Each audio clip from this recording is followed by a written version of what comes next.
Rise of regional aspiration. দেখো, Aurungzeb's reign itself witnessed powerful regional groups like the Jat, Sikh, Maratha defying the authority of the Mughal state in their bid to create kingdom of their own.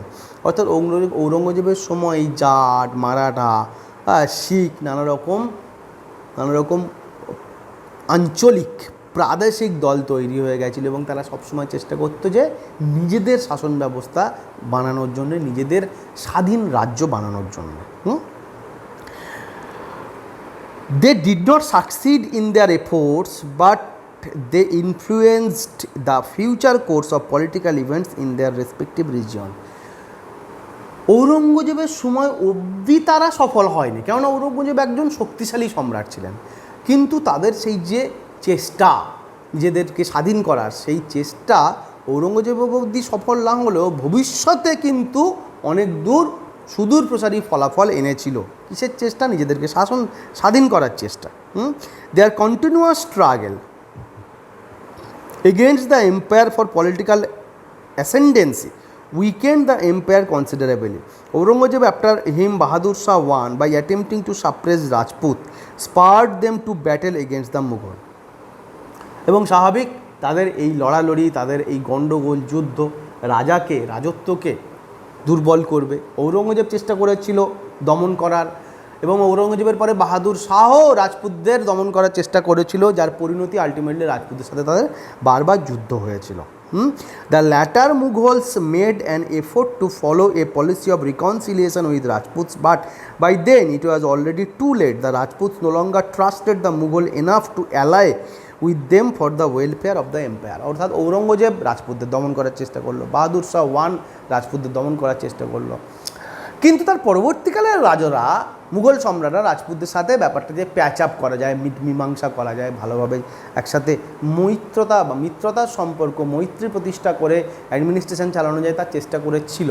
ততদিন অনেক দেরি হয়ে গেছে। রাজপুতরা মুঘলদের ওপরের যে বিশ্বাসটা আকবরের সময়, জাহাঙ্গীরের সময় অতদিন অবধি ছিল, পরবর্তীকালে ঔরঙ্গজেবের সময় যেটা ভেঙে গেল, বাহাদুর শাহের আমলে যে যুদ্ধগুলো রাজপুতদের সাথে হলো, তার ফলে রাজপুতরা মুঘলদের সম্রাটদের উপর থেকে সেই বিশ্বাসটা, আস্থাটা হারিয়ে ফেলল, এবং যেটা আর কখনো রাজপুতরা ফেরত পেল না, এবং ওদের মধ্যে গণ্ডগোলটা চিরস্থায়ী হয়ে গেল। The Marathas to war becoming a formidable enemy. মারাঠাও কিন্তু খুব ফর্মিডেবল, মানে শক্তিশালী একটা শত্রুতে পরিণত হলো মুঘলদের জন্যে। Their aim was at first limited only to regaining control over the region of Maharashtra, but it soon went on to include getting a legal sanction from the Mughal Empire to collecting Sardeshmukhi and Chow throughout India. মারাঠারাও একটা শক্তিশালী এনিমিতে পরিণত হলো। শুরুতে কিন্তু মারাঠাদের উদ্দেশ্য ছিল যে শুধু মহারাষ্ট্রের ওপরেই মারাঠাদের কর্তৃত্ব থাকবে, ওখানটায় মুঘলদের ইন্টারফেয়ারেন্স তারা হতে দেবে না। কিন্তু পরবর্তীকালে মারাঠাদের লক্ষ্য এরকম হলো যে তারা মুঘলদের কাছ থেকে অনুমতি আদায় করার চেষ্টা করলো, কিসের? যে চৌথ এবং সরদেশমুখী আদায় করবে। চৌথ সরদেশমুখী এক প্রকার ট্যাক্স, ঠিক আছে, মারাঠারা আদায় করতো। সারা ভারতবর্ষের ওপর থেকেই চৌথ এবং সরদেশমুখী আদায় করবে, এবং সারা ভারতবর্ষের ওপরেই তারা আক্রমণ করত। তারা ঘোড়া ছুটিয়ে নানা জায়গায় লুটপাট করে আবার ফিরে আসতো। আমাদের সেই বাংলাদেশের ছোট্ট যে কবিতাটা আছে, বুলবুলিতে ধান খেয়েছে খাজনা দেবো কি, খোকার জুড়ালো পাড়া ঘুমোলো, বর্গি এলো দেশে। তো ওই যে বর্গি এলো দেশে, ওই মেনলি এই কবিতাটা বা এই প্রবাদরা রচনা হয়েছিল ওই সময়। মারাঠারা আক্রমণ করত, মেনলি মারাঠারা ওদের ওখানকার লোকাল যে ট্রাইবরা ছিল, পিন্ডারি ছিল, ওদেরকে ভাড়া করতো, ভাড়া করে ওরকম ঘোড়া ছুটিয়ে লুণ্ঠন করে বেড়াতো দেশের এই প্রান্ত থেকে ওই প্রান্ত। কী লুণ্ঠন করতো? যেগুলো লুণ্ঠন করতো সেগুলোর অফিসিয়াল নাম ছিল চৌথ এবং সরদেশমুখী। ক্লিয়ার? এবং এইটার জন্য ওরা পরবর্তীকালে মুঘলদের উপর থেকে চাপ নিয়ে এই অধিকারটা আদায় করতে চাইতো। প্রথমে কিন্তু এতটা ছিল না, প্রথমে ওরা শুধু মারাঠাটুকুই, মহারাষ্ট্রটুকুই ওদের অঞ্চল হবে, এইটুকুই দাবি জানাতো। পরবর্তীকালে চেঞ্জ হয়ে গেল। They forged northwards and by 1740 succeeded in the spreading their influence over the provinces of Gujarat, Malwa, Bundelkhand. The Rajput struggle against the empire and the growing ambition of the power of the Marathas thus adversely affected the Mughal mind. অর্থাৎ প্রথমে শুধু মহারাষ্ট্রের মধ্যে থাকলেও পরবর্তীকালে গুজরাট, উত্তর ভারত, মালদা, ঠিক আছে, এইসব জায়গাগুলোতেও মারাঠারা তাদের আক্রমণটা ছড়িয়ে দিতে থাকলো এবং এদিক থেকে মারাঠারা আক্রমণ করছে, ওই থেকে রাজপুতদের সাথে যুদ্ধ হচ্ছে। এর ফলে মুঘল সম্রাটরা, মুঘল সাম্রাজ্য খুব দুর্বল হয়ে গেল। ক্লিয়ার? চলো, ইকোনমিক অ্যান্ড অ্যাডমিনিস্ট্রেটিভ প্রবলেম। আমরা রাজ্যের সাথে যুদ্ধ, রিজিওনাল পাওয়ারের রাইজ এগুলো পড়লাম, এর সাথে ইকোনমিক অ্যাডমিনিস্ট্রেশন যে প্রবলেম সেগুলোও পড়বো। ইকোনমিক, অর্থনৈতিক এবং প্রশাসনগত সমস্যা মুঘলদের সাথে যেটা সেই সময় কাজ করছিল বা চলছিল। The number of amirs and their ranks of monsabs had increased sharply over time. There was little land left to be distributed among them as jagirs. Aurungzeb tried to solve the problem to acute shortage of jagirs or be-jagiri by showing enhanced income from the jagirs on record. But this was a short-sighted measure as the amirs tried to recover the recorded income from the jagirs by pressuring the peasantry. এক একজনকে চাটুকার বা যোগ্য, তোষামোদকারী বা important লোক, এদেরকে মুঘল সম্রাটরা এক একটা জাগির বা মুনসব দিয়ে দিত, ইনক্লুডিং একটা বড় জায়গা, একটা পোস্ট। এমন হতে হতে এমন জায়গাটা এমন চরমে পৌঁছে গেছিলো, এই যে জায়গা দেয়া, জাগির দেয়া, মনসব দান করার প্রথাটা, যে ভারতবর্ষে আর জায়গাই ছিল না যে কাউকে মনসব দেবে। সব জমি শেষ হয়ে গেছে মনসব দিয়ে দিয়ে, লিজ দিয়ে দিয়ে ধরে নিতে পারো, আর কোনো লিজ দেওয়ার জায়গা নেই। ঔরঙ্গজেব ব্যাপারটা চেষ্টা করেছিল। কীভাবে করেছিল? যে জাগির সিস্টেম, যাদেরকে জাগির দেওয়া হচ্ছে তাদের রেজাল্ট দেখা হবে যে তুমি কতটা খাজনা দিতে পারছো। অতটা খাজনা দিতে না পারলে তোমাদেরকে জাগিরদারি থেকে হটিয়ে দেওয়া হবে, নতুন জাগিরদারি থেকে হটিয়ে দিয়ে খাস জমি বানানো হবে, জায়গাতে আর কারোর জাগিরদারি নেই। তখন ঔরঙ্গজেব বা শাসক বা গভর্নমেন্ট যোগ্য লোককে ওই জমিটা দেবে। চেষ্টা করেছিল, চেষ্টা সফল হয়নি। কেন? এই সিস্টেমটাকে, জাগিরদারি হটিয়ে দেওয়াটাকে বলা হচ্ছে বেজাগিরি। জাগিরি, বেজাগিরি। ক্লিয়ার?